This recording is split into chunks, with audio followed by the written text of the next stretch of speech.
Il est 20h45 ce vendredi 8 avril 2016 et je déclare la séance du conseil municipal ouverte. Je vais procéder à l'appel. Marcel Oulès, présent. Pierrette Munier. Présente. Grégory Ateba. Présent. Caroline Dumont. Présente. Ali Bouchama. Présent. Fabienne Gilliot. Présente. Toufik Hamdi. Présent. Martine Bernada. Présente.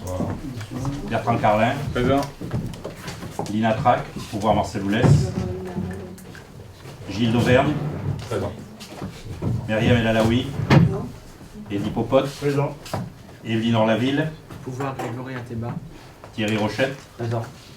Georges Pambou. Présent. Christian Jaillet. Gaël Bouvier. Présente. Pierre-Marie Soulis.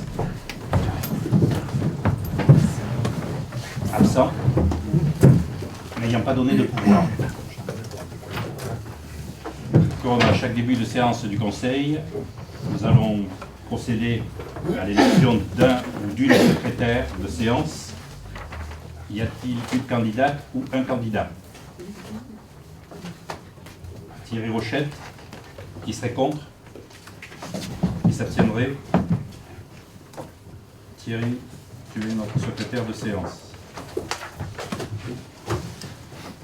Donc je fais passer maintenant le parapheur avec la feuille de présence et je vous invite à la signer. Et ceux qui ont un pouvoir, je crois qu'il n'y a plus que Grégory, ils signent à la place de la personne qui a le pouvoir.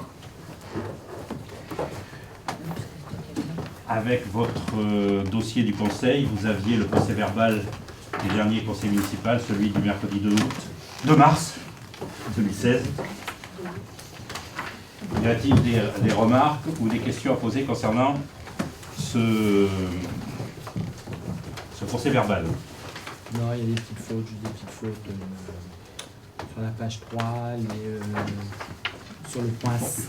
Il y a des fautes, des petites fautes juste sur la page 3, au point 5. Le conseil fixe à l'unanimité le nombre de représentants au pluriel titulaire du personnel. Oui. Et pareil, sur le point 6, le conseil fixe à l'unanimité le nombre de représentants titulaires au pluriel. C'est ce que j'ai D'accord.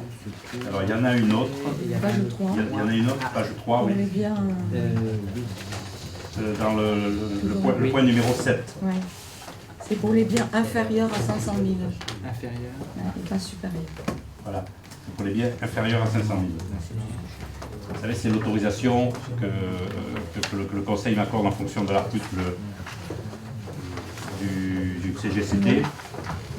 Donc je suis plafonné à 500 000 euros. Là, donc on a fait une erreur de frappe, on a mis supérieur alors que c'est inférieur.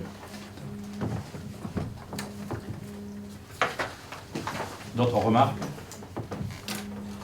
On n'en fait pas, c'était pas là. Donc je propose que nous adoptions. Qui serait contre? Qui s'abstiendrait? Il est adopté à l'unanimité. Nous allons passer maintenant à l'ordre du jour proprement dit, qui est essentiellement consacré aux finances. Donc c'est Pierrette Munier qui va beaucoup parler ce soir. Et nous allons commencer par l'approbation du compte de gestion du receveur. Pierrette, à toi la parole. Alors, c'est les documents fournis par la trésorerie. Donc vous avez les recettes dans la... Est-ce que je peux...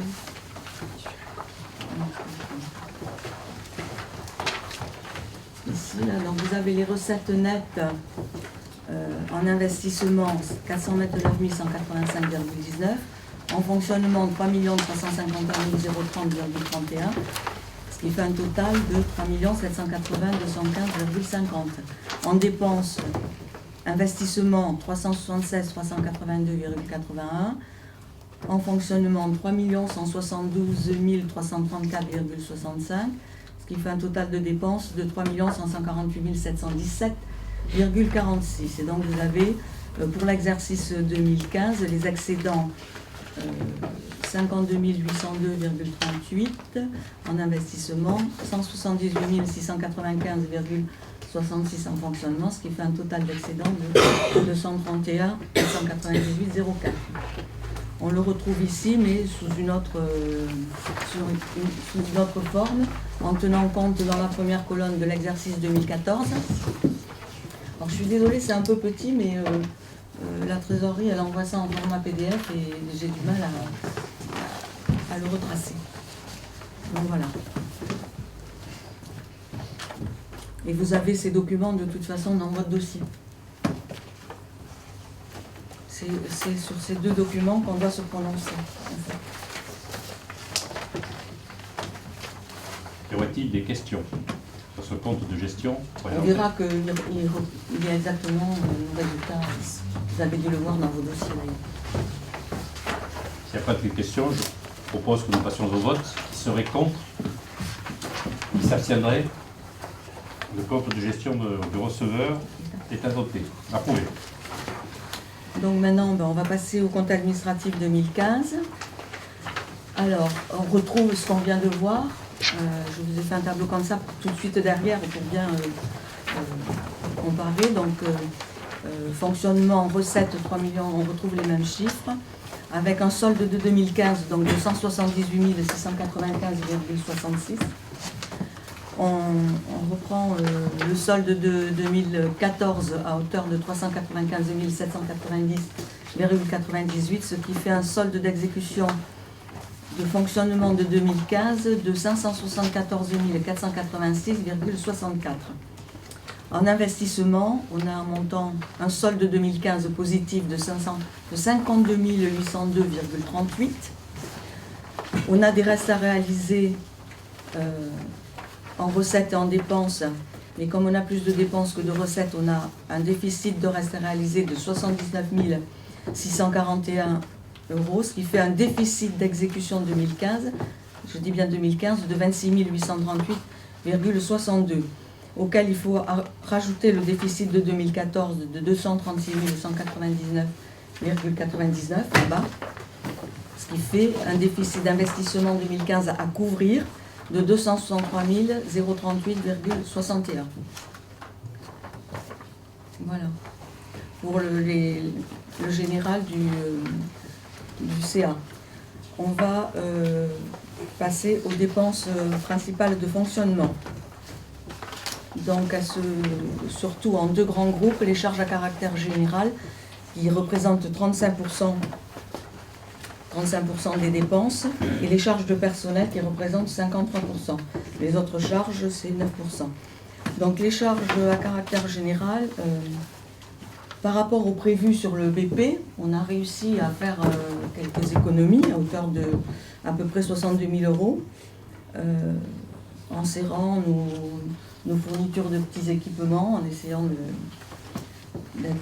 pas trop abîmer, des fournitures de voirie, les fournitures scolaires, l'entretien de terrain de foot a dû être moins tendu, donc ça nous a fait des économies. Les transports collectifs, avec les attentats, les enfants sont moins sortis. Voilà, c'est sur chaque petit compte, on fait des petites économies, ce qui fait à peu près 62 000 euros. Inversement, les charges de personnel, elles ont augmenté. Le premier poste, c'est le personnel du centre de loisirs, qui représente 31% de nos charges de personnel. Le deuxième poste, c'est la mairie, 17%. Ensuite vient la restauration scolaire, 14%. Et à égalité, le personnel pour l'école maternelle, les ASEM et les voiries, à 11%. Ensuite, dans les autres charges, là, on a dépensé ce qui était prévu. Comme ce sont des dépenses calculées fixes, les indemnités des élus, le CCAS, la cause des écoles et les associations avec Crescendo, c'est des choses définies comme Crescendo par convention, donc on n'a pas de surprise. Voilà. Et les intérêts des emprunts, qui, vous voyez, ne représentent que 3% des dépenses de fonctionnement. Donc là, je vous ai présenté les charges de fonctionnement d'une autre façon, plus politique au sens de la ville, avec tout compris les salaires, les diverses prestations, les fluides, les dépenses de fonctionnement, le petit matériel, enfin tout ce qu'on dépense pour ces postes. Donc pour l'enfance, on a quand même dépensé 1 786 788 euros. Ce qui fait 56% des dépenses totales de fonctionnement. Donc, je disais politique parce qu'on voit bien, Vertan, notre choix politique, hein, c'est les services à l'enfance. Avec, alors je vous ai détaillé le CLAGE 32 460, la LSH 594 113, la restauration vient derrière. Alors non, le premier poste c'est la LSH, hein, 594 113. Ensuite on a la restauration, oui, 466 268. Ensuite vient l'école du Cantou, 347 209. L'école du Loupio, les écoles donc, 199 918. La halte garderie, 146 814. Et le CLAGE, c'est voilà, en dernier. Ensuite, un poste qu'on pouvait penser plus important que ça, c'est les voiries, réseaux divers et les espaces verts. 440 865 €, ça fait 14% des dépenses totales de fonctionnement. Et l'entretien des bâtiments pour 177 142, ça fait 5% des dépenses de fonctionnement. Voilà. Donc, voilà pour les dépenses de fonctionnement.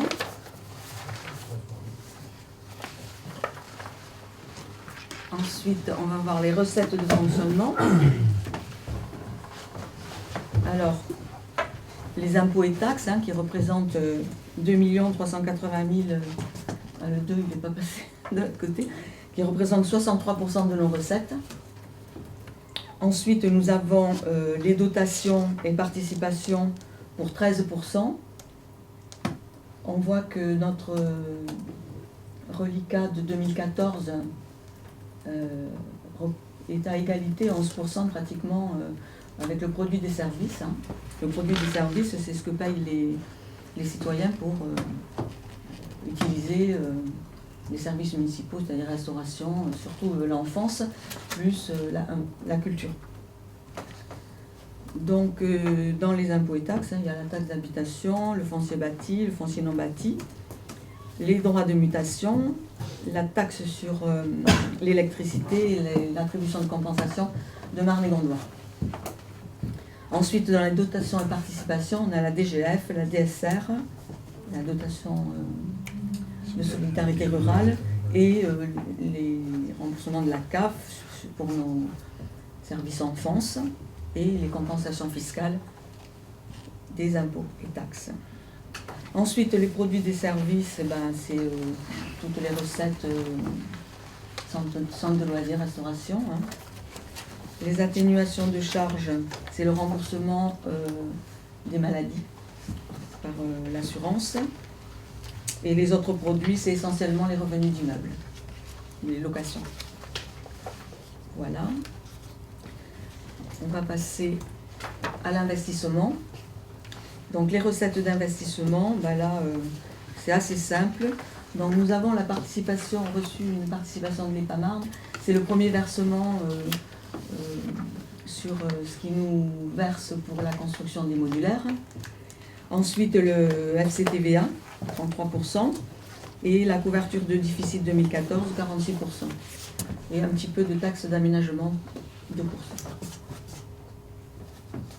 Voilà. Donc les principales dépenses d'investissement 2015, c'est des travaux sur les bâtiments, à hauteur de 30 282. Le SSI École du Loupio, c'est service incendie. Le remplacement du service incendie. Les voies et réseaux divers, 71 863. Matériel et outillage pour 7 000 €. L'informatique, 5 147 €. Du mobilier, 16 149. Donc ça, c'est les ouvertures de classe. Et puis du mobilier pour le personnel supplémentaire de la mairie. Et autres dépenses diverses à hauteur de 8 926. Le capital de la dette s'est élevé à 175 904 €. Donc voilà. Alors, je vous ai fait quand même les soldes intermédiaires de gestion parce que c'est important pour ça, pour montrer qu'on couvre très bien notre charge de dette, hein, puisque l'épargne nette s'élève à 297 034 € et que nos emprunts étaient à hauteur de 185 000 €. Donc voilà. Donc l'épargne de gestion, hein, c'est les produits de gestion qu'on a vu les recettes de fonctionnement moins les dépenses. Ensuite, l'épargne brute, c'est l'épargne de gestion moins les intérêts des emprunts. Et ensuite, l'épargne nette, c'est l'épargne brute moins le capital de la dette. Voilà. Est-ce que vous avez Des questions sur ce compte administratif? ce compte administratif? Je peux répondre. Pas de questions? Alors, Donc s'il n'y a pas de questions, en vertu de l'article Faut que tu sortes. 21-14 du Code général des collectivités territoriales, je ne participe pas au vote, donc je vais sortir de la salle et je confie momentanément la présidence de la séance à ma première adjointe, Pierrette Mullier.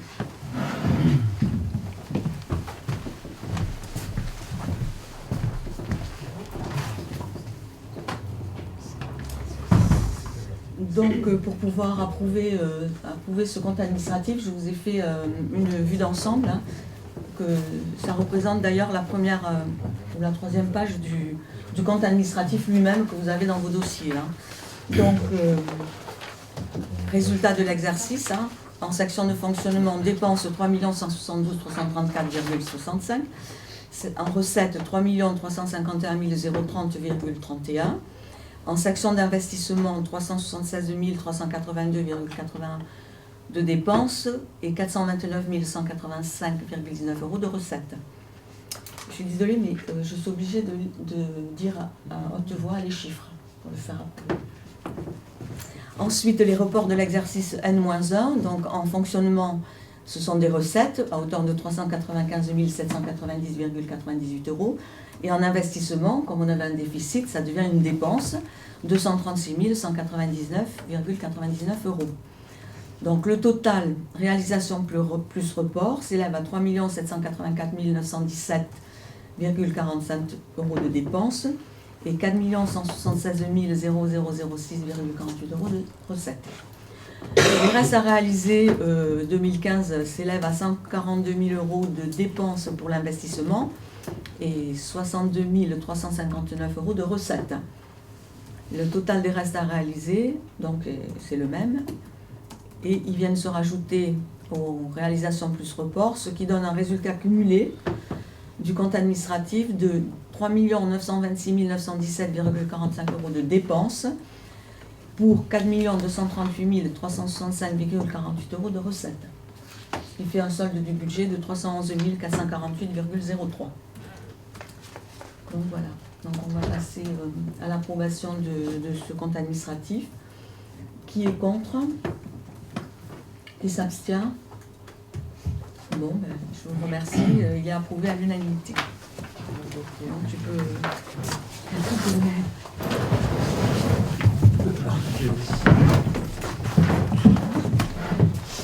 J'ai pris l'air, ça fait du bien. Alors, le point suivant, c'est l'affectation des résultats du budget 2015 au compte du budget 2016.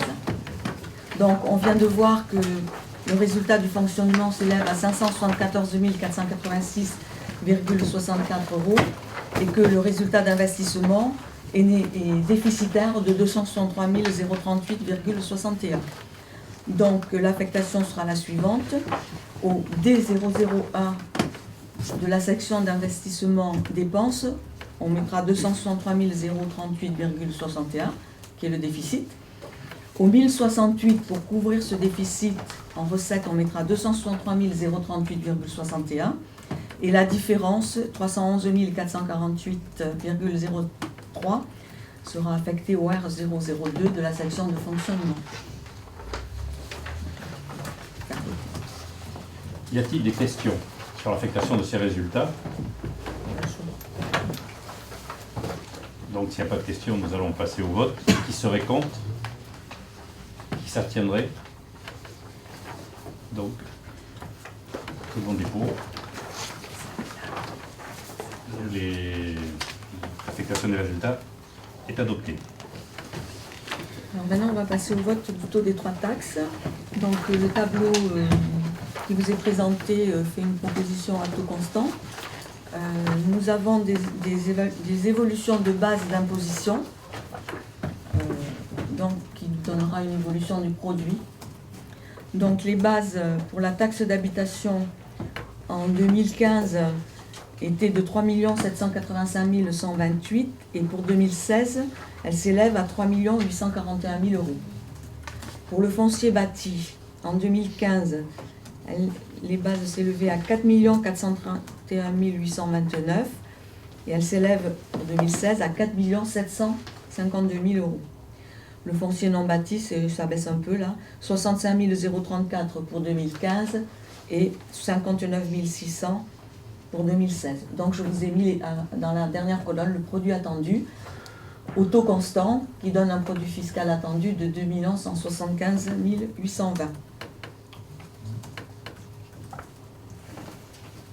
Donc, au regard de ces chiffres qui montrent quand même une progression de nos recettes liée à la fois à l'accroissement des bases de calcul faites par le ministère des Finances et aussi à des recettes nouvelles qui ont été générées par essentiellement l'ouverture de la succursale Renault, plus quelques autres activités dans les GAC et très peu en logement pour l'année 2015. Donc on propose que la commune n'augmente pas le taux de chacune des trois taxes, c'est-à-dire la taxe d'habitation, la taxe foncière bâtie, la taxe foncière non bâtie, c'est-à-dire qu'elle soit maintenue au taux de l'année précédente, c'est-à-dire 19,18 pour la taxe d'habitation, 29,52 pour la taxe foncière bâtie et la taxe foncière non bâtie 60,95. Bon, on sait aussi qu'on a pu le voir, que par exemple le département, lui, a augmenté fortement tout ce qui était les taxes, en 15%. Donc ça va se voir sur la feuille d'impôt de nos concitoyens. Et donc on propose que pour cette année encore, nous maintenions le taux des trois taxes au niveau de l'année précédente. Et je dirais, s'il faut remonter jusqu'en 2011, là, qui était la dernière augmentation des taux des trois taux. Voilà. Alors je voudrais pour votre information, donc les taux moyens nationaux pour la taxe d'habitation c'est 24,19%, la taxe foncière 20,52%, la taxe foncière non bâtie 49,15%. Au niveau du département, la moyenne départementale pour la taxe d'habitation c'est 24,48%, la taxe foncière 25,99% et le non bâti 52,65%. Et les taux plafonds à ne pas dépasser, c'est 53,29% pour la taxe d'habitation, 64,09% pour la taxe foncière et 128,61% pour le foncier non bâti. Voilà. Avez-vous des questions, ou plutôt des remarques à faire sur le choix que nous vous proposons ce soir, c'est-à-dire de maintenir le taux des trois taxes? Ah pardon, Pierrette, oui, et je veux rajouter que l'augmentation jusqu'à 2 175 000, elle est de 97 533 euros, qu'elle représente 4,70%. Donc y a-t-il des remarques concernant notre proposition de maintenir le taux des trois taxes au niveau de l'année précédente? Et je le rappelle, depuis 2011, les taux sont inchangés. S'il n'y a pas de remarques ou de questions, nous allons procéder au vote. Qui serait contre? Qui s'abstiendrait? Adopté à l'unanimité, et je vous en remercie. Alors on va passer au budget prévisionnel 2016, donc vous avez aussi le document complet. Donc la section de fonctionnement s'élèverait à 3 815 616,03 euros et la section d'investissement à 2 383 992,61. Alors les recettes de fonctionnement. Donc on vient de voir les impôts et taxes, donc l'augmentation des trois taxes. Voilà, essentiellement. Et puis il y a l'attribution de compensation de Marne et Gondor qui a baissé un petit peu, mais c'est à la marge, c'est pour la lecture publique, ça représente 900 euros. Voilà, et ce chapitre-là est en augmentation de 84 538 euros. 0,398, c'est-à-dire 3,54% de recettes supplémentaires. Donc le remboursement sur rémunération 40 000 euros parce que ben, malheureusement, on a des gens malades de longue maladie depuis la fin de l'année 2015, donc ça va se retrouver sur 2016. Donc voilà. Ensuite, les produits exceptionnels, on en a toujours un petit peu. Les revenus d'immeubles au chapitre 75, qui représentent 2%, ce sont les locations de... Donc le parking dans les bois de Chigny, là, comment ça s'appelle, qu'on loue à Promoucou, et ensuite les antennes sur le château d'eau. Et comme on a des... Comment dire, on doit de l'argent de l'année dernière, donc on touchera à peu près 50 000 €. Ensuite, on a les dotations et subventions, qui représentent 14%, pour 499 054 €. Donc là, c'est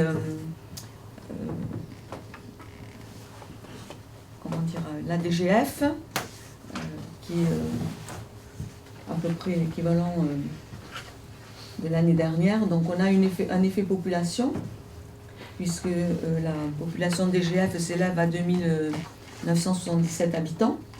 Donc on a un effet population à hauteur de 35 562 €, mais qui est malheureusement effacé par la participation au redressement des comptes publics, puisque qui augmente, puisqu'on a plus de population et qui s'élève à 56 000, à presque 57 000 €. Donc le montant de la DGF s'élève à 168 345 € et la dotation de solidarité 30 170 €, ce qui fait un montant total, puisque c'est sur la même fiche de notation, 198 523 €. Et on a été notifié, parce que quand j'ai fait le budget, je n'avais pas la notification, malheureusement, comme d'habitude. On a eu hier, donc comme vous aviez déjà eu les documents, je n'ai pas voulu modifier. C'est à la marge, on touchera 198 575 au lieu de 523. Voilà, un petit chouïa de plus. Donc voilà pour la DGF. Ensuite, la participation CAF. Là, on a du reliquat on aura l'année en cours, plus du reliquat 2015 à toucher. Voilà, dans ce chapitre. Et puis, toutes les attributions de compensation sur la fiche des 3 taxes. Ça, c'est des chiffres donnés par les services fiscaux. Donc voilà. Et les prestations, ben, c'est tout pour les recettes. Qu'est-ce qu'on a d'autre ? Alors on a les ventes, les prestations de services au chapitre 70. Donc là on a surtout une augmentation de la fréquentation de nos services, hein, qui donne une augmentation de recettes forcément. On va en plus ouvrir une classe, donc ça va faire encore d'autres fréquentations supplémentaires. Voilà. Donc le chapitre 70, il a une augmentation de 9,42%. Le chapitre 73, impôts et taxes, lui de 3,54%. Le chapitre 74 avec la DGF de 4%. Donc voilà pour les recettes. Je crois que j'ai tout dit, l'essentiel. Donc les dépenses de fonctionnement. Alors, les dépenses de fonctionnement. Donc, on retrouve les charges à caractère général. Donc là, l'augmentation de 12,8%, elle est essentiellement due au nouveau marché de nettoyage, puisqu'on a sous-traité tous nos locaux dans le nouveau marché, alors qu'avant, on n'avait que la moitié de sous-traité. Donc, on a effectivement on double le coût du marché de nettoyage des locaux. Et puis on a l'allocation des véhicules qu'on vient de passer à hauteur de 19 000 €. Et puis après les petites augmentations de fluides, d'assurance, voilà. Et du coup de la restauration, puisque qui dit plus de recettes parce qu'il y a plus d'enfants, dit plus de paiement de repas. Donc voilà pour le chapitre 11. Ensuite, le chapitre 12, lui, il progresse aussi de 13,74%. Il ne représente que un peu en dessous, allez, 50% des charges, ce qui est limite, c'est bien. Donc, alors cette augmentation, elle est due au recrutement d'un directeur pour le centre de loisirs à partir du mois d'avril, un emploi d'avenir pour remplacer M. Kless qui est décédé, un coût de mise en stage, on avait 3 emplois d'avenir qui ont déjà eu 3 ans d'emploi d'avenir, donc on les a passés, on les a mis en stage pour les garder. Ensuite, on a budgété un emploi pour le local poste. On a une dépense totale, mais après, on aura une recette de la poste. Pas pour la totalité, mais en 50%. En fonction de l'ouverture de l'agence postale. Ensuite, sont budgétées des heures de vacation pour le centre de loisirs à hauteur de 250 pour pallier à d'éventuelles absences courtes. On a aujourd'hui, par rapport à l'année dernière, un emploi contractuel jusqu'à fin juin au centre de loisirs, donc il est dedans, que jusqu'à fin juin, je précise. Une augmentation du point d'indice à partir de juillet, vous l'avez entendu, 0,6% pour les fonctionnaires. L'augmentation annuelle des charges, ça c'est tous les ans. Et ensuite, l'année pleine des recrutements qu'on a fait en juillet 2015. Voilà pour les charges de personnel. Juillet et octobre. Oui. Ce qui nous fait quand même...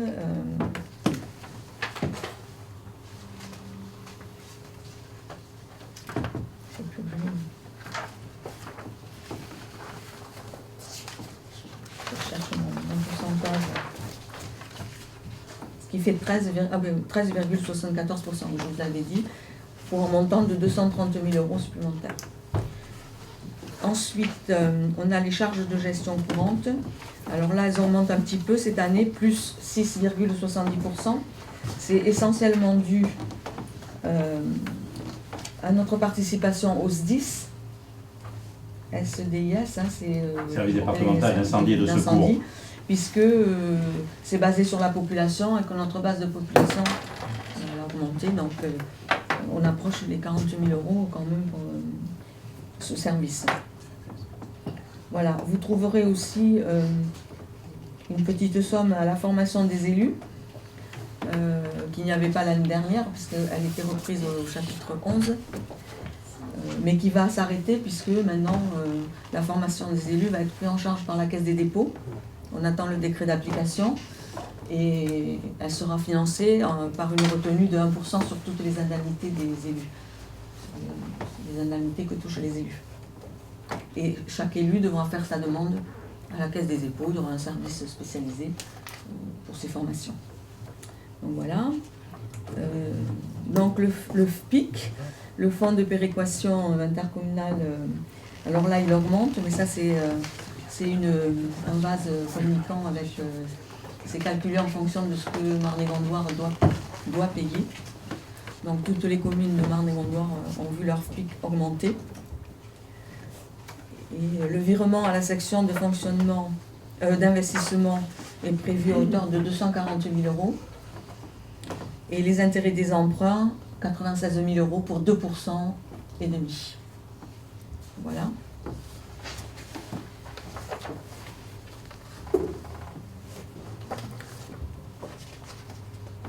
Donc ensuite, les recettes d'investissement. Oui, recettes d'investissement. Donc nous avons le FCTVA qui est calculé sur les dépenses d'investissement de 2015. Donc on n'a pas fait beaucoup d'investissement, donc ça représente 1% à hauteur de 31 556. La taxe d'aménagement, donc ça nous est... on a été informé par les services qui réceptionnent les taxes d'aménagement, 15 289 €. La DETR, alors la DETR c'est 52 359 et les 10 000 €, c'est des recettes qui auraient dû arriver l'année dernière parce que c'est sur des dépenses de 2014. C'est la réserve parlementaire et la DETR. Mais ça, c'est parce que il fallait envoyer toutes les factures et malheureusement, on a encore payé des petites sommes, mais vraiment des petites sommes sur les travaux du centre de loisirs en 2015 et on a pu envoyer que tardivement toutes les factures. Et PAMA, on a tardé à nous fournir Oui. les situations financières Voilà. définitives. Et on l'arrêt ne peut- des travaux, enfin, la la fin des travaux, fin des travaux. déclaration de fin de travaux, et ce qui fait que ça nous a retardé un petit peu pour déposer le dossier pour récupérer la DETR. Et Donc, la même chose pour la réserve parlementaire qu'on devrait toucher bientôt. ensuite, on a l'EPA, 20%, donc c'est ce que va nous verser l'EPA pour les modulaires, hein, 471 750. On a l'affectation du résultat 2015, donc on a vu tout à l'heure, pour couvrir le déficit des 263 039.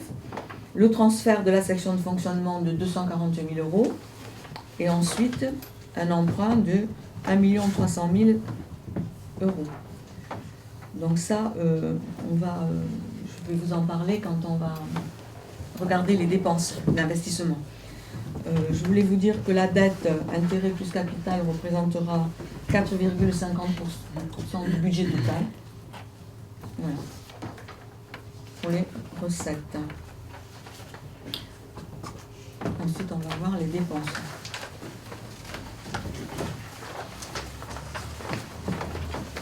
Alors, les dépenses d'investissement. Donc, on a des études au chapitre 20, c'est le PLU et les études pour la construction de nos ateliers municipaux. Donc, c'était 4%. Ensuite, on a la mission EPAMARN, c'est l'assistante à maîtrise d'ouvrage pour justement la construction des ateliers. Elle s'élève à 2% et elle sera à hauteur de 46 000 euros pour 2016.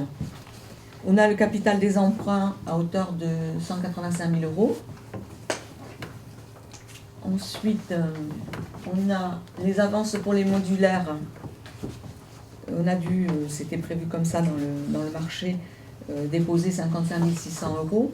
On va retrouver en cours d'année, en cours de construction, puisque quand on a payé 70% des travaux, on va demander le reversement de cette avance. Mais en attendant, il fallait les payer. Voilà. Ensuite, alors, je vais prendre un petit détail. On a des achats de matériel pour 54 570 euros. Donc là, les achats de matériel, c'est une tondeuse autoportée pour tous nos espaces à tondre, c'est ça? Pour les espaces qui restent, oui. qu'on a gardés, nous, par nos services techniques. Voilà. Parce que tout le reste, c'est-à-dire aux alentours des bâtiments publics, c'est-à-dire les écoles, la mairie, et le square des Frères Guidez. Voilà, le long du terrain de foot, ce sont des prestations que nous faisons en régie avec nos équipes. Donc on a besoin de remplacer les tondeuses qu'il y avait auparavant, qui ne ramassaient pas l'air. On prend une tondeuse qui ramasse l'air cette fois-ci. Ensuite, les achats de matériel, on a des achats de classe aussi. Il faut acheter du matériel pour une classe supplémentaire, pour un atelier au campus, parce que si on n'a pas d'ouverture de classe, en déplaçant La 9e classe dans les modulaires, il faut y mettre un atelier, équiper un atelier. Ensuite, on a des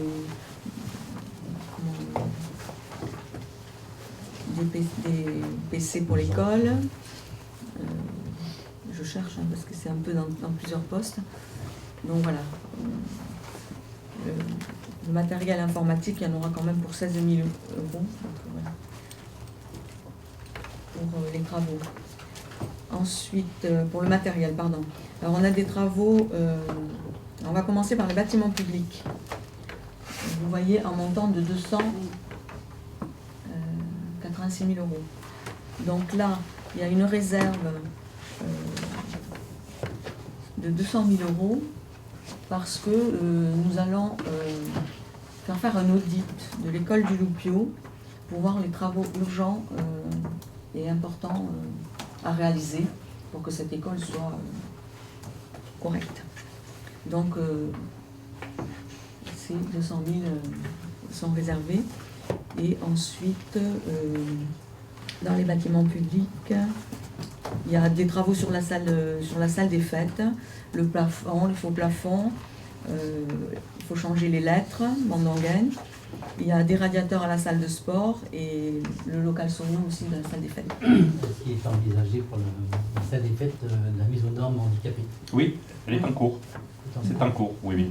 Vous Il y avez avait l'accessibilité. Récemment, c'était... Oui, mais c'est parce que là, avec les manifestations, les travaux ont été obligés d'être interrompus à plusieurs reprises. Voilà. On l'a fait en 2 phases. On a fait l'accessibilité, elle est conforme, et maintenant il manquait un toilette handicapée et il est réalisé. Voilà, les travaux se finissent ces jours-ci. Et puis il y a aussi les travaux du local pour la poste, voilà, à hauteur de 30 000 €. Et puis une petite réserve si on a des imprévus. On a prévu. Voilà. Ensuite, on va arriver à la construction. Et donc il y a les modulaires, et puis les ateliers. Donc le 1,3 million, il se décompose en...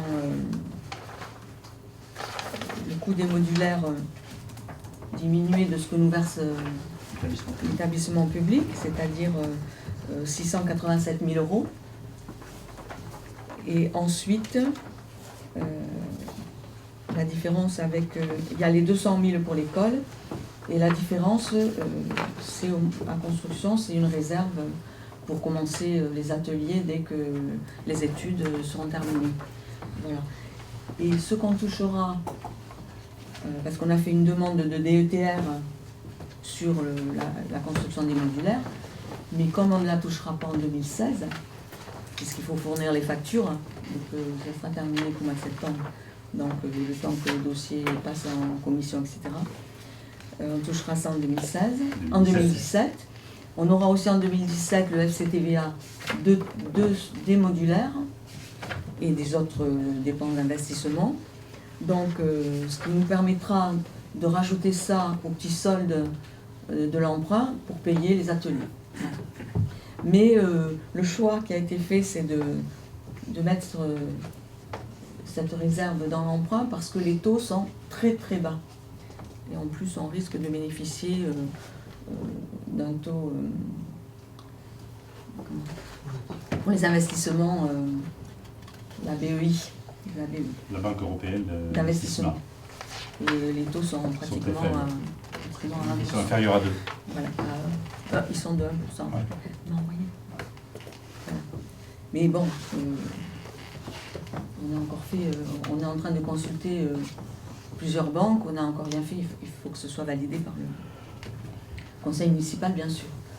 Donc voilà pour les dépenses d'investissement, je pense Je que... préciserai que pour la DETR que nous avons demandé pour les modulaires, donc pour faire le plan de financement, on a évalué en fonction des éléments que nous donnait la préfecture. Si nous ne touchons pas ce que nous attendons, il y a une clause dans la convention que va passer l'établissement public. Ils abonderaient la différence entre ce qu'on espérait avec la DETR et ce qu'on aura perçu, qui viendront s'ajouter aux 550 000 € de participation de l'établissement public à la réalisation de ces bâtiments en modulaire. En fait, dans la convention, c'est noté, les BAMARN abondera à hauteur de 80% du montant total, diminué des subventions. Mais voilà. Si on n'a pas de subvention, ça reste à 80%. Il y a une clause. Et la commune n'aura que 20% à charge pour les modulaires. Mais en attendant, il faut avancer toutes ces sommes. Voilà. D'où l'emprunt et... Voilà. Moi, j'ai fini dans la présentation, mais j'attends vos questions. Moi, j'avais une question sur les immobilisations en cours. Qu'est-ce qui justifie l'écart par rapport à l'année dernière? La ligne 23 sur les dépenses en investissement. Les immobilisations en cours, bah c'est... L'investissement. Oui, c'est l'investissement. J'ai pas le... Moi, j'ai pas le budget. Alors. Il y avait 102 266. Que je sorte mon budget. 1 275.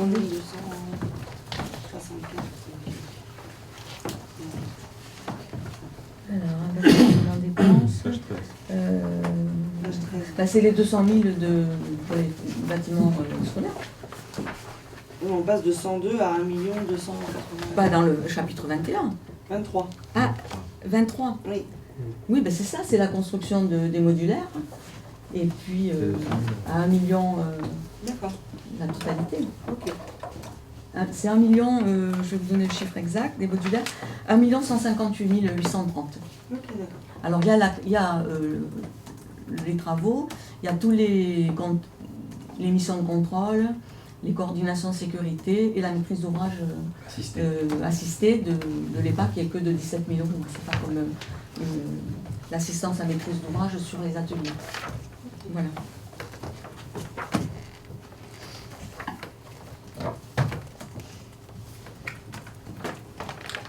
D'autres questions?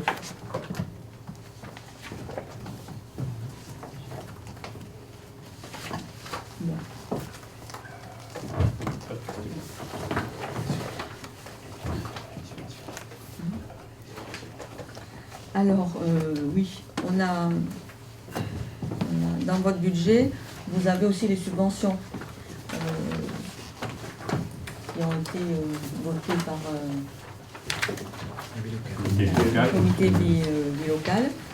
Donc ça, je vais laisser le soin à Eddy de vous lister. Mais vous l'avez à la page 22 de votre budget, de toute façon, la ventilation.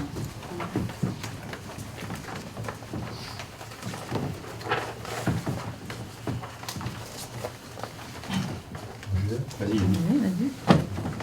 Donc, parmi le comité local a proposé, en fonction des demandes des associations, donc sur 9 associations, donc il y en a 4 qui n'ont pas souhaité faire de demande.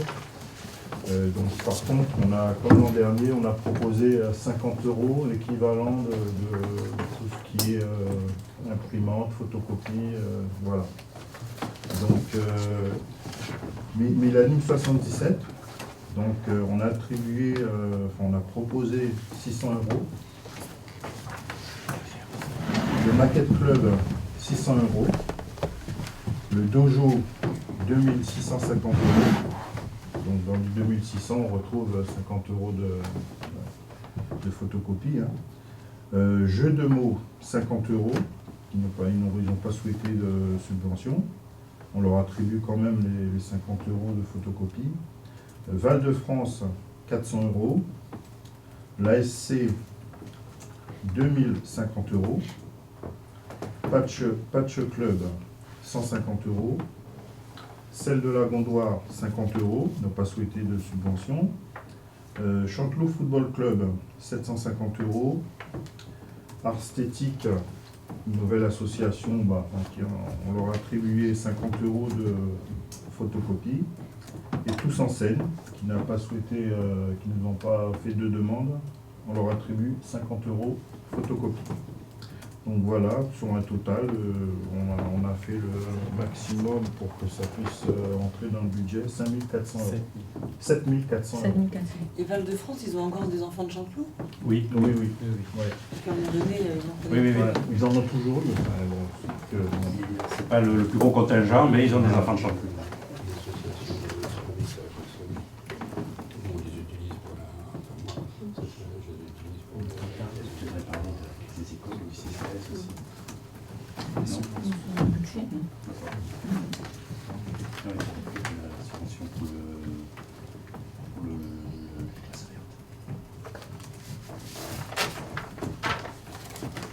Y a-t-il des questions?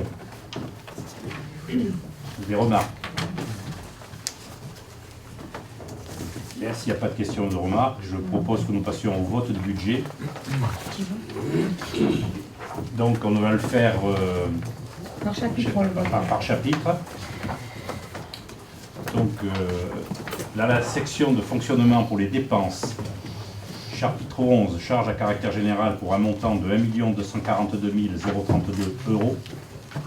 Le chapitre 12, charges de personnel pour 1 907 010,03 €. Chapitre 14, atténuation de produits, 33 044 €. Chapitre 23, virement à la section d'investissement, 240 000 €. Chapitre 65, autres charges de gestion courante, 297 030 euros. Chapitre 66, pour les charges financières, 96 000 euros. Chapitre 67, pour les charges exceptionnelles, 500 euros. Soit un total de dépenses de fonctionnement d'1 815 616,03 euros. Donc, qui serait contre? Qui s'abstiendrait? Qui serait contre? Christian Jaillet et Georges Pambou. Une question de l'air, quand même. D'accord. Pour l'instant, voilà. Qui s'abstiendrait? Moi, je m'abstiens. Gaël Bouvier s'abstient. Qui est pour?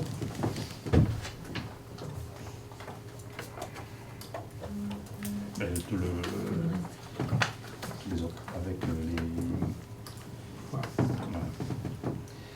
les recettes à la section de fonctionnement, chapitre 13, atténuation de charges pour un montant de 40 000 euros, chapitre 70, vente de produits fabriqués, prestations, 447 500 euros, chapitre 73, impôts et taxes, 2 465 114 euros, chapitre 74, dotation et participation, 499 054 euros. Chapitre 75, autres produits, 48 000 euros. Chapitre 77, produits exceptionnels, 4 500 euros. Et OR 002, l'excédent reporté pour de l'année 2015. Ah, c'est marqué 2012 là-bas, au tableau. Pardon? 311 448,00. C'est bien C'est reporté 2000. 2015. hein. Ouais. Pour un total de recettes à la section fonctionnement de 3 815 616,03 euros. Donc qui serait contre? Qui s'abstiendrait?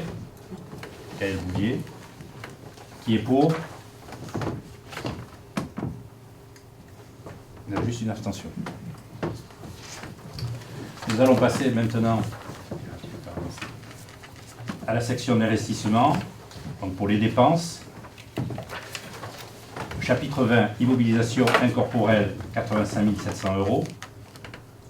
Chapitre 21, immobilisation corporelle. Oh là là, c'est- Avec reste à réaliser pour 24 000 Ah oui, d'accord, les RAR, oui, c'est fait, pardon. Chapitre 21, immobilisation corporelle avec reste à réaliser pour 24 026 31 euros, soit un montant pour le chapitre 21 de 428 091 euros.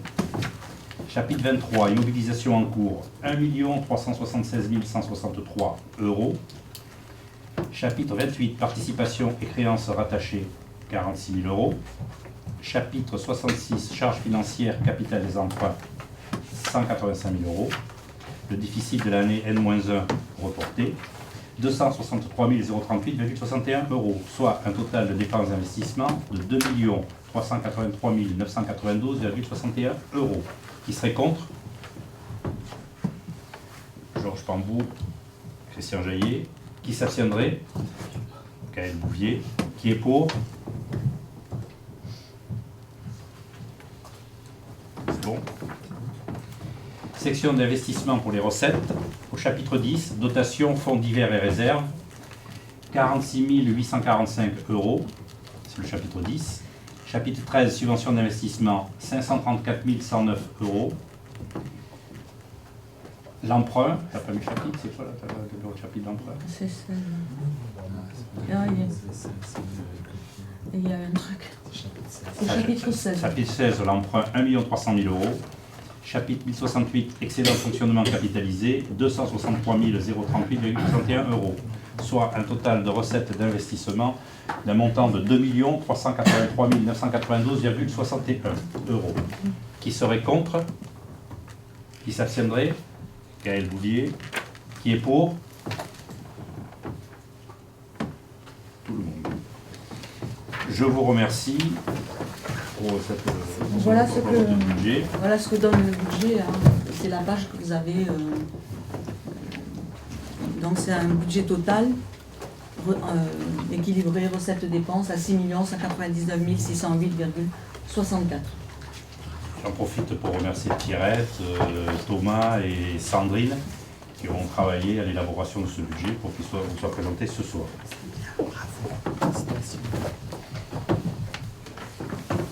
Je vous rappelle, on va on va faire circuler les documents concernant le vote du budget. Donc vous avez 4 exemplaires à signer, c'est ça Thomas? 4 exemplaires à signer. Du CA et du budget. Du compte administratif et du budget. Point suivant, Pierrette, c'est toujours toi qui vas nous le présenter, c'est le vote des tarifs municipaux.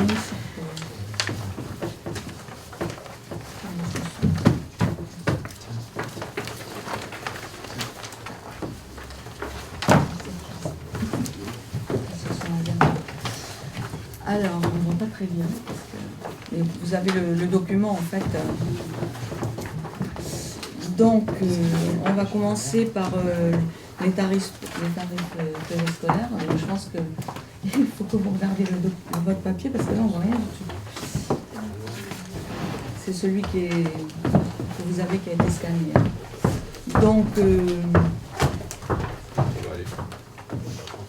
la proposition qui est faite, c'est après-midi, mercredi, repas non inclus, journée complète avec repas, et matin, c'est une augmentation de 3% par rapport à 2015. Après la classe jusqu'à 19h, c'est une augmentation de 15%. La restauration scolaire, elle, n'augmente que de 1%. Parce que l'année dernière, on avait fait une grosse augmentation sur la restauration, donc cette année, il faut toujours augmenter un petit peu, mais voilà.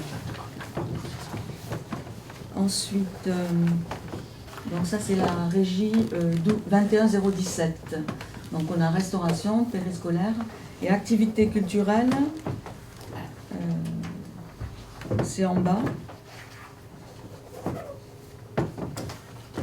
Tarifs horaires pour enfants et adultes. Ne sont compris dans cette régie que les enfants. C'est-à-dire 4,79 pour les Chantoupiens et 5,37 pour les extérieurs. Et c'est une augmentation de 3%. Voilà pour la régie 21017.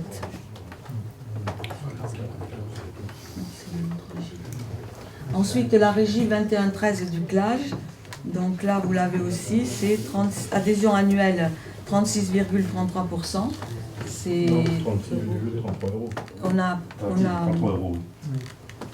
10%. 36,33 €. oui, parce que j'étais déjà sur la suite, plus 3% par rapport à 2015 et 50% du coût de l'activité également, ça ne bouge pas. Donc ça, c'est pour la régie 21013. La régie 21011, culture et loisirs adultes. Donc là, vous les avez en bas, en vert, dans le cadre vert. Chantoupiens 5,46, extérieur 6,13, c'est plus 3% aussi. Mais c'est des tarifs horaires là, vous voyez, c'est bien indiqué. Ensuite, on a la régie 21014, les petits encaissements. Donc ça, c'est dans le cadre, on va dire beige là, location de salle et puis divers. Donc là, on a appliqué également 3%. Donc on a enlevé par rapport à l'année dernière les locations de vaisselle. On a fait un forfait vaisselle, les gens le prennent pour ne pas avoir à compter, appliquer tant par chaise ou par machin. Voilà. Ensuite, on a en régie, c'est les tarifs du cimetière. Donc là aussi, on a appliqué plus 3%. Et la régie 21016, droit de place, c'est pour les occupations du domaine public pour la fête. C'est pareil, 3%. Et vous l'avez dans le petit carré jaune, 0,54. Donc voilà, si vous avez des questions sur les tarifs. Y a-t-il des questions ou des remarques? Et là, je propose... C'est pour ça que je l'ai mis là. Voilà, je propose que nous passions au vote. Nous allons voter par régie. Donc la régie 21017 pour la restauration scolaire, le centre de loisirs, les services périscolaires et les activités culturelles enfants. Qui Qui serait contre? Qui s'abstiendrait?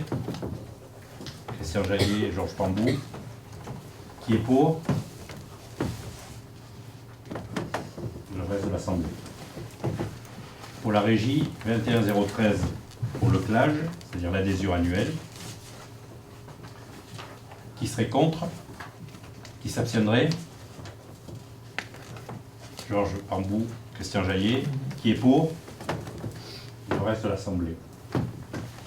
La régie 21011, culture et loisirs adultes, donc c'est la cotisation demandée aux champignons aux extérieurs. Qui serait contre? Qui s'abstiendrait? Christian Jaillet, Georges Pambou. Qui est pour? Le reste de l'Assemblée.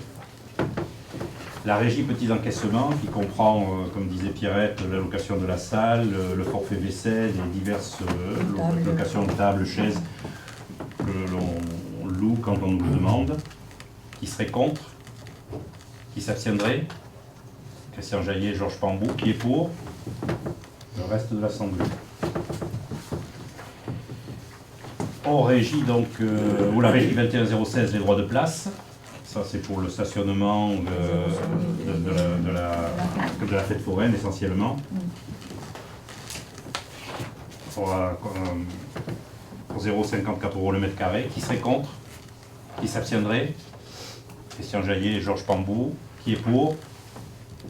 Le reste de l'Assemblée. Et hors régie, le cimetière, avec les concessions à 15, 30, 50 et 99 ans. Bon, il n'y en a plus, mais on continue à le mettre. Et le columbarium pour 15 et 30 ans. Qui serait contre? Qui s'abstiendrait? Christian Jaillet et Georges Pambou. Qui est pour? Le reste de l'Assemblée. Merci. Le point suivant, c'est une information sur les marchés publics. Je suis tenu de le faire par le Code général des collectivités locales et l'article 133 du Code des marchés publics. Il y a une obligation annuelle pour tous les marchés qui ont un seuil supérieur à 20 000 €. Donc vous avez le détail avec le dossier du Conseil. Donc je vais les énumérer. Le marché 2015-001, extension des 2 modulaires des 2 écoles, qui est un marché MAPA. Le titulaire, c'est Module Création, pour un montant hors taxe de 933 924,78 €. Toujours 2015-01, l'entretien des eaux pluviales, signalisation tricolore, pose et dépose des illuminations de Noël, un MAPA avec la société Sideos SDEL. Donc, d'un lot numéro 1, qui est l'entretien ordinaire, qui est un forfait 11 669,60 €. Il y a un lot numéro 2 qui est l'entretien extraordinaire à bon de commande, avec un minimum de 10 000 € et un maximum de 60 000 €. 2015-1 bis, remplacement du système de sécurité incendie du Loupio, qui est un MAPA par l'entreprise DPIM pour un montant de 29 856,0 €. 2015-02, fourniture de repas et goûters pour l'école, la halte garderie et le centre communal d'action sociale, qui est un MAPA au bénéfice de la société Les Petits Gastronomes, SFRS, pour un montant de 162 254 €. 2015-03, la mise aux normes des arrêts de bus, qui était un MAPA aussi, c'est tous les MAPA, hein. Jean Lefebvre, pour un montant de 32 324,19 €. 2015-04, nettoyage courant des locaux communaux par Europe Service Propreté. Alors le lot numéro 1, c'est le nettoyage des bâtiments pour un montant de 83 378,50 €. Le lot numéro 2, c'est le nettoyage des vitres, 5 600 €. Et le lot numéro 3, prestation de nettoyage complémentaire, 19 € de l'heure. 2015-05, assistance à la maîtrise d'ouvrage en vue de la révision du PLU, toujours en MAPA, par le CDHU, Conseil Développement Habitat et Urbanisme, pour un montant de 24 400 €. Et enfin 2015-06, l'entretien des terrains de football, toujours un MAPA, par l'entreprise ID Verdé, pour un montant de 15 043,19 €. Voilà, j'ai fait la communication des marchés conformément à l'article 133 du Code des marchés publics et conformément au Code général des collectivités territoriales. Maintenant, renouvellement de la convention avec la GIE Comutitre pour la carte imaginaire pour l'année scolaire 2016-2017. Donc on vous a remis une délibération corrigée, mais c'était la première partie d'introduction qui n'était pas bonne. Donc il y a eu un changement, il y aura un changement pour les parents cette année. Comme le Conseil général, en votant son budget, a décidé de ne plus financer, comme c'était fait par le passé, à hauteur de 50%, le montant de cette carte imaginaire, donc ces 50% vont rester à la charge des parents.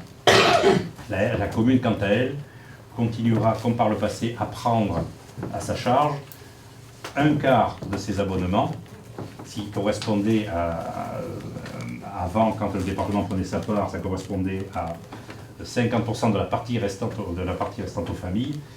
Et donc nous maintenons, notre participation donc, à cette hauteur-là, ce qui fait que ça représente le quart du montant de l'abonnement.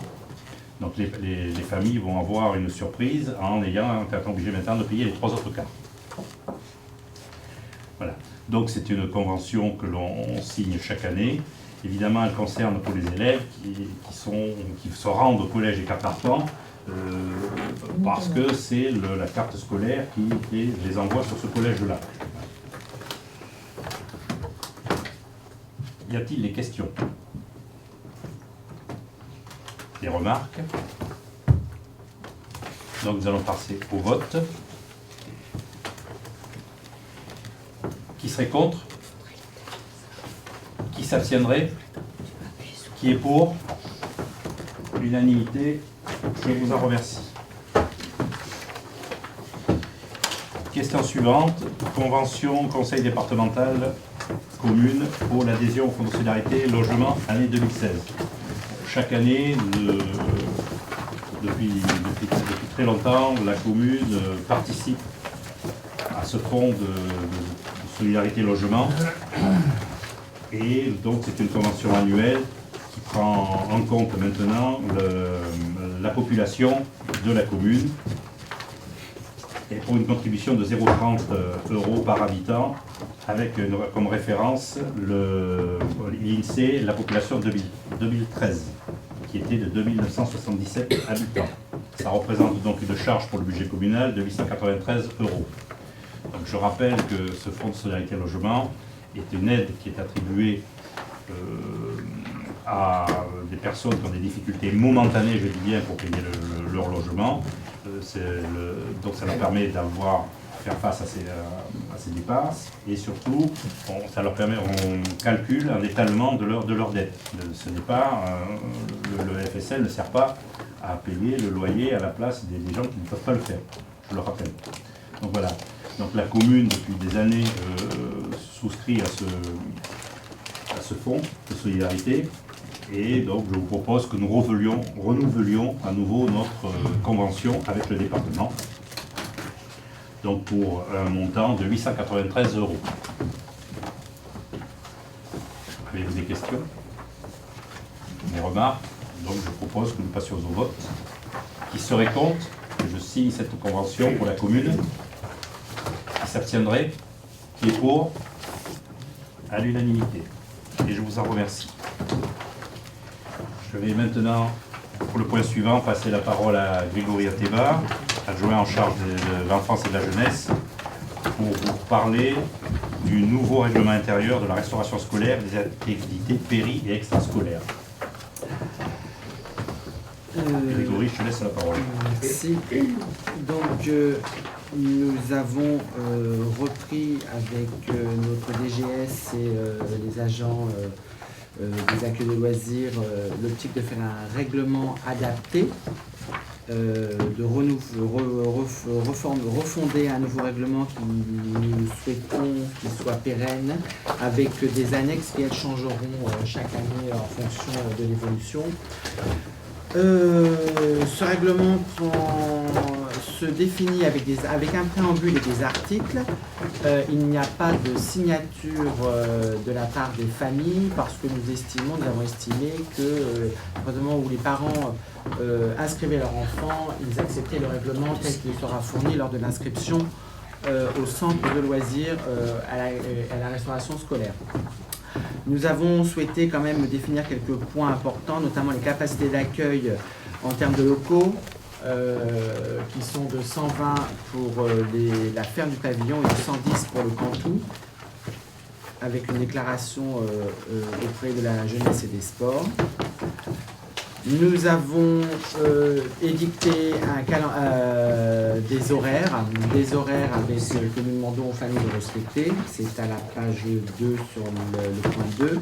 Ensuite, nous avons décidé, avec des articles, de mettre en place une inscription administrative avec une étude de recevabilité pour pouvoir inscrire les enfants avec des pièces nécessaires et utiles. Et une étude de l'attribution des places limitée aux capacités d'accueil et d'encadrement en fonction des critères suivants. Ce sont des critères que nous avons définis, que nous souhaitons faire adopter. L'inscription est aux fratries lorsqu'un des responsables légaux est domicilié sur la commune, lorsque les deux parents travaillent ou le parent vient seul, et être à jour de ses factures antérieures. Il est évident que le coût du centre de loisirs est important et que les familles doivent, utilisant ce service qui n'est pas gratuit, doivent bien sûr s'acquitter de l'utilisation de ce service. Nous avons aussi souhaité revoir les modalités de réservation. Donc nous avons un point 2.1 en page 3, page 3, le point 2.1 sur les réservations. Les familles doivent faire au préalable une réservation, indiquer les prévisions d'utilisation de différentes prestations, qu'elles soient ponctuelles ou permanentes. Nous sommes revenus sur l'inscription annuelle, ce qui avait été demandé l'année dernière, qui a posé, alors nous l'avons fait, mais ça avait posé beaucoup de problèmes à la gestion du service. Parce que les gens ne se rappelaient plus ce qu'ils avaient inscrit sur l'annualisation et autres. C'était un peu compliqué, donc qu'elles soient ponctuelles ou permanentes, les familles doivent faire une réservation au préalable. À ce titre-là, nous rappelons que les réservations peuvent se faire par le biais d'une fiche, soit sur le site de la mairie, soit sur les accueils périscolaires et extrascolaires, c'est-à-dire le Cantou ou la ferme du pavillon. Ensuite, en point 2.2, nous avons édicté des délais de réservation, donc avec une annexe 1 qui sera changée chaque année, puisque cette annexe se fait en fonction des calendriers scolaires. Donc les réservations sont ouvertes par période, conformément au tableau annexé annuellement au présent règlement. Et pour la rentrée de septembre, un calendrier reprenant l'ensemble des dates importantes et joint au présent règlement qui est donc en annexe 2. Ce calendrier fixe également le délai de retour des fiches de réservation pour la période estivale clôturant l'année scolaire. Donc ça c'est l'annexe 2 que vous avez, sur lequel je vais revenir tout à l'heure, sur le retour des dossiers. Nous avons modifié les délais d'annulation, d'ajout ou de modification, puisque l'année dernière c'était un peu trop figé, ce que nous avons parfaitement entendu, mais c'est aussi une demande des parents qui souhaitaient que ce soit figé, donc nous sommes revenus là-dessus. Donc des modifications, ajouts, voire annulations sont possibles si les formulaires spécifiques parviennent aux accueils de loisirs au plus tard le mercredi 12h, donc pour la semaine suivante. Donc nous ouvrons quand même, nous sommes un peu plus souples pour pouvoir annuler les réservations, mais ça doit se faire donc au plus tard le mercredi 12h pour la semaine suivante. Au-delà, aucune annulation ne sera acceptée. Nous rappelons aussi que pour les envois par courriel, le formulaire doit être daté et signé et bien sûr placé en pièce jointe. En aucun cas, un autre formulaire ne sera accepté. Les formulaires par papier, manuscrits et autres ne seront pas acceptés. Voilà pour ceci. Je vais revenir sur un point des justificatifs d'absence acceptés au point 3.5. Donc sur le certificat médical au nom de l'enfant qui permettra la déduction des prestations périscolaires ou de la restauration scolaire à compter du 2e jour d'absence. Donc nous avons un jour de carence. Pour notre fonctionnement, c'est vrai que les réservations des repas ou des goûters se font la veille à partir entre 9h30 et 10h. Donc c'est sûr que c'est compliqué, si un enfant est malade, de pouvoir annuler sur le jour J. Donc nous maintenons la journée de carence, si vous en êtes d'accord. Et à partir de là, lorsque les parents fourniront un certificat Pardon ? On l'a ramené à 3 voilà, il était à 3, nous l'avons ramené à un jour. Donc bien sûr, si les parents nous fournissent un certificat médical, l'agent de carence ne partira. La déduction se fera à partir du 2e jour d'absence. Pardon. Voilà pour ces points. Nous avons le reste. Alors oui, la majoration forfaitaire.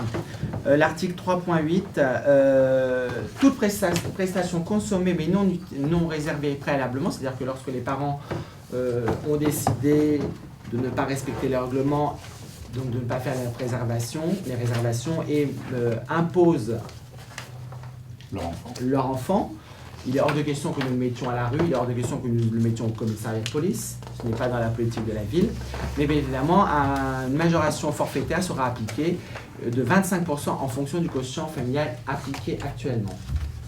Nous avons voté tout à l'heure sur les tarifications. En article 4, nous avons décidé de mettre des obligations des parties, donc qui concernent une part les obligations de la ville de Champs-Plomberie. Donc nous sommes responsables, le maire est responsable, donc nous faisons en sorte que les enfants soient accueillis de manière, comment je cherche le mot, le mieux possible en respectant la réglementation. Il va de soi que les familles, elles aussi, doivent respecter les contrats qui nous lient aussi. Nous avons sur la partie responsabilité l'article 4.2.a. Les parents, lorsqu'un enfant est récupéré par quelqu'un, la personne doit obligatoirement signer une feuille d'émargement comme quoi elle a bien pris l'enfant. Ça nous permet aussi, nous, d'avoir une vision plus juste pour l'établissement des factures s'il y a des contestations éventuelles. Sur l'article 4.2.c, la fiche de liaison, nous insistons sur les modifications concernant les informations données lors de l'inscription qui doivent être signalées par écrit au service enfance, loisirs jeunesse. Et nous avons aussi décidé de mettre quelque chose à la liberté des familles afin de pouvoir procéder à des alertes SMS, notamment en cas de grève, ce qui est important. Il est demandé aux représentants légaux de nous fournir un numéro de mobile. Il sera possible de demander à ne plus figurer dans la liste de diffusion à tout moment. Cela nous permet d'anticiper, de prévenir les familles lorsqu'il y a des grèves, lorsqu'il y a des suppressions de services publics, parce que nous devons assurer un service minimum, et quand on ne peut pas le faire, ça permet aussi aux familles de s'organiser un petit peu en amont. Sur le respect des horaires, nous gardons le principe qu'à partir de 3 retards, une surfacturation par jour et par enfant de 10 € sera appliquée. Voilà. Ensuite, les autres points, c'est devenu sur les articles, mais c'était déjà dans le règlement de l'année précédente. En informations diverses, sur l'article 7, l'adhésion au règlement. Donc l'inscription à l'accueil de loisirs implique l'adhésion pleine et entière au présent règlement. Toute modification du règlement intérieur sera affichée à l'accueil de loisirs en mairie, sur les écoles et sur le site internet de la commune. Ça nous permet d'avoir une meilleure visibilité. Nous vous joignons donc alors bien évidemment, la commune se réserve le droit de fermer les structures pour les mesures d'hygiène, de sécurité ou lorsqu'il y a des ponts, notamment le pont de l'Ascension éventuellement. Nous fournissons 3 annexes, donc les annexes seront changées chaque année, parce que ce sont des annexes. La première concerne l'annexe 1 sur les périodes de réservation, donc c'est un calendrier qui sera affiché dans tous les accueils de loisirs, qui sera aussi distribué aux familles lors de l'inscription, pour le dossier d'inscription, avec des dates à respecter. Donc toutes les fiches sont à rendre au plus tard, à la date indiquée. Après, les gens seront soit refusés, soit mis sur liste d'attente si nous avons éventuellement des possibilités d'avoir de place. Voilà, l'annexe 2. Alors, ça concerne le calendrier d'inscription qui va donc démarrer pour l'année 2016-2017, puisque nous allons lancer, après le vote de ce soir, les dossiers d'inscription aux familles. Nous avons beaucoup d'enfants, nous avons un nombre de places limité. Il est hors de question que nous soyons hors la loi. Il faut donc faire un choix. Et donc le choix, il est de voir la recevabilité des dossiers d'inscription des familles. Donc nous avons un retour, les familles doivent nous rendre au plus tard des dossiers complets, c'est-à-dire avec les dossiers complets, c'est ce qui est noté sur l'article 1, si je ne dis pas de bêtises, sur les conditions d'admission et l'inscription administrative, l'article 1, inscription administrative. Donc lorsque ces dossiers sont rendus complets, plus tard au 31 mai, tout dossier rendu après sera mis de côté, on verra ça plus tard. Ensuite, il y aura une analyse de la recevabilité des dossiers qui se fera entre le 1er et le 3 juin, de façon à voir si les critères correspondent bien à ce qui est demandé, à ce qui était présenté dans le présent règlement.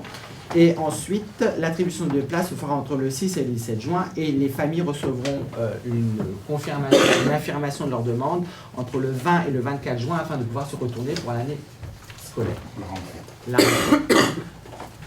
En annexe 3, nous avons décidé de mettre un point contact service enfance, service d'affaires scolaires, de façon à ce que les familles puissent avoir un lien. Il est évident que cela est pour avoir des informations et non pas pour...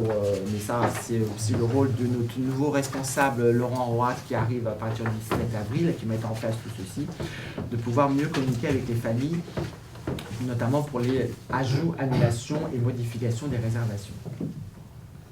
Voilà. Avez-vous des questions? Nous avons retenu, je tiens à la préciser, le retour à la journée de carence.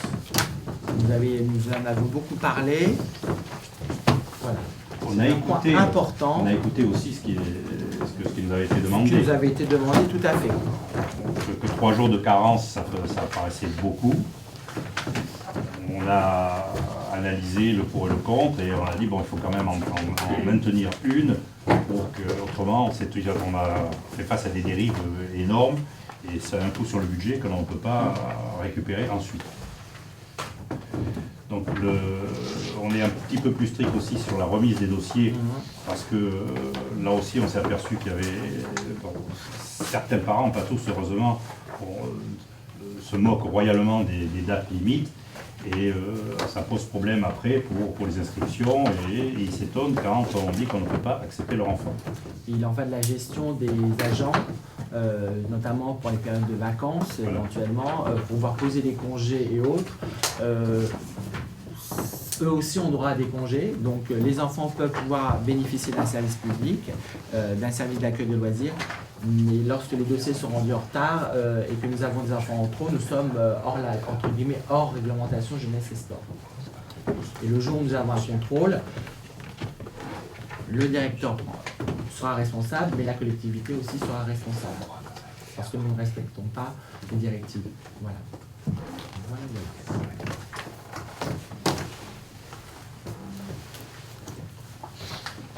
Avez-vous des questions ou des remarques concernant ce règlement?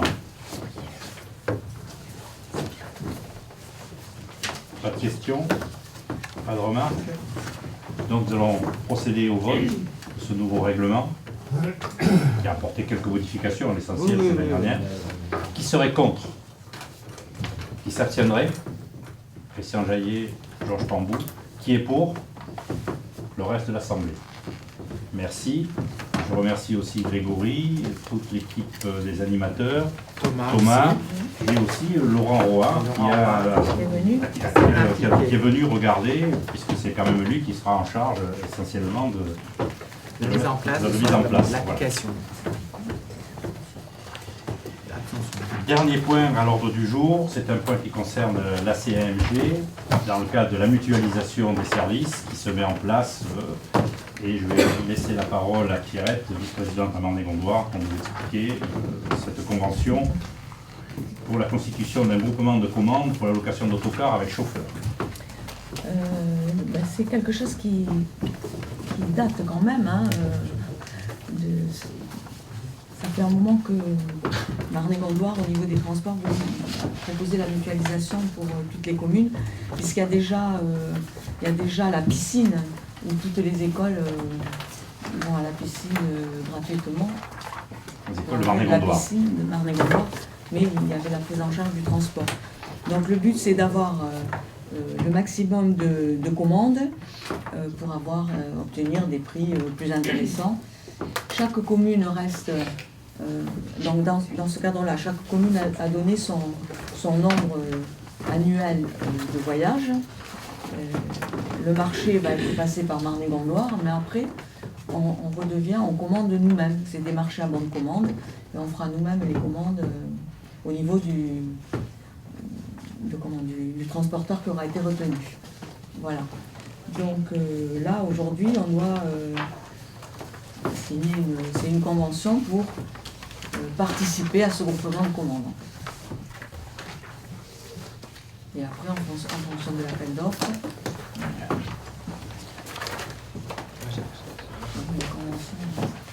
Moi j'avais juste une question, Pierrette. C'est parce qu'en lisant la convention, enfin le contexte, il y a marqué CCAS de communes de telle commune, quelles écoles de telle commune et autres. Et par rapport à nous, Chanteloup, est-ce que tu expliques bien le... oui, mais Chanteloup, il y a un problème, c'est qu'on avait répondu tardivement. Donc au départ, on ne pouvait pas être dans le projet. Le bureau de Marne-et-Gondoire a accepté certaines communes ont été d'accord pour revoter leur convention pour qu'on puisse faire partie de ce groupement de commandes. Sauf que quand le secrétariat là-bas a préparé les nouvelles conventions, ils ont mis Chanteloup avec le nombre qu'on a envoyé, mais ils n'ont pas précisé CCAS et Caisse des écoles. Donc il n'y a que la mairie qui pourra passer commande, mais on peut avoir des conventions entre nous, soit le CCAS, soit la Caisse des écoles, pour avoir les tarifs, mais c'est interne à la commune du coup. Au niveau de Marne-et-Gondoire, il n'y a que la mairie. Oui, le CCAS, c'est la Caisse des écoles dans les établissements publics autonomes qui vont eux passer convention avec la commune. Je voulais juste que ce soit bien entendu par tout le monde. Mais on aurait pu, si on n'avait pas été en retard, on aurait pu le faire comme ça. Comme certaines communes. Mais de toute façon, comme ça, c'est des marchés qui sont renouvelés, quand on le renouvelle, on reverra tout ça. Et je voulais juste répondre à Christian, oui, c'est avec chauffeur, parce qu'on peut louer des cars sans chauffeur, c'est-à-dire des sociétés. On peut avoir un chauffeur communal ou intercommunal? Non. Et non. Marne-et-Gondoire aurait pu avoir ses chauffeurs, recruter des chauffeurs et... Ils ont acheté des cars. Voilà. Donc voilà. Donc là, maintenant, il va y avoir un marché de passé. On espère avoir des prix... Plus Et attractif. donc nous, notre commande, elle est, je crois, de 30 000. Oui, c'est ça. C'est ça. 12 000 de transport régulier. Transport régulier, c'est la piscine, essentiellement. Et 18 000, c'est les sorties pour le centre de loisirs. Et puis l'école qui fait des sorties de temps en temps. Un premier pas vers la mutualisation. Voilà. Oui. Le prochain, c'est les marchés publics. Voilà. On travaille sur les marchés publics. Et je crois que ça sera une chose C'est importante parce que c'est du travail et Thomas peut en témoigner. On n'est pas armé pour... Qui serait contre justement cette convention avec la comité d'agglomération sur le groupement pour la commande des autocars? Qui s'abstiendrait? Qui est pour?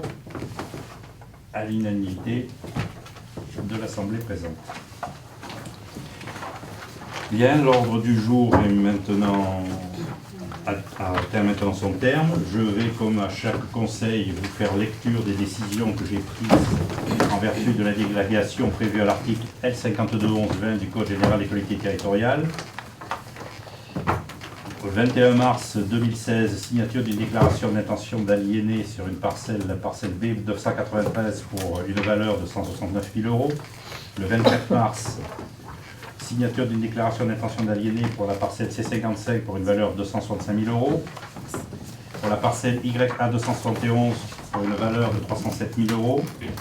La parcelle B319 pour 370 000 €.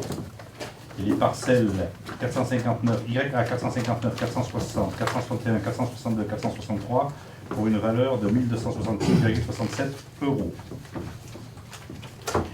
Le 17-3-2016, pour la commission d'appel d'offres pour les équipements sécurité aux abords des deux écoles, vous avez la commission d'appel d'offres. Ça répond un petit peu à la question qu'avait posée Gaël Bouvier lors du dernier conseil. concernant la mise en place de signalisation horizontale et verticale, de coussins berlinois, comme ça s'appelle, et de la mise en place d'une zone de 30. Donc on a signé le marché avec la société TPIDF et les travaux se feront pendant les vacances scolaires sur la deuxième semaine. Voilà. Donc ça sera mis en place pour la rentrée après les vacances de Pâques, les vacances de printemps. Printemps. Le 30-03-2016, contrat de location des véhicules avec la société Brie des Nations Val d'Europe. Donc il y a un trafic et 2 Twingo. Le trafic, le montant, c'est 309,87 € hors taxe par mois, c'est le loyer. Pour les Twingo, il y a pour un kilométrage de 40 000 km sur 3 ans. Il y a 2 Twingo, une pour le directeur général des services avec un kilométrage de 60 000 km et un loyer à 259 076 € hors taxe mensuelle, et une pour les services administratifs avec un kilométrage de 40 000 km pour 242 039 € hors taxe. Donc voilà les décisions que j'ai prises en vertu justement des dispositions de l'article 52.11.20 du Code général des collectivités territoriales. Il y a 3 il y a des erreurs. C'est 2 trafics, 2 Twingo. C'est un trafic et 2 Twingo. Voilà.